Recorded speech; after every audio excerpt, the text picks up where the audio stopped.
ఆగు. Yes and your actually ఈ శాపం కాన్సెప్ట్ పెట్టిందే నీ గురించి, రచరవి గురించి. ఓకే, నా గురించి కాదు, రచరవన్ గురించే. ఏడే అన్నయ్య చాలా థ్యాంక్స్ అండి. ఫస్ట్ వైజయంతి మూవీస్కి చెప్పాలి.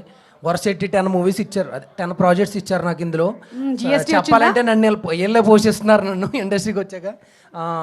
మన నాగి సార్కి కానీ, మన సింగీతం శ్రీనివాస్ సార్ పెద్ద ఆయనకి కానీ, ఆయన డైరెక్షన్లో చేయటం నా జన్మధన్యం అని చెప్పి బయట టాకు చాలామంది.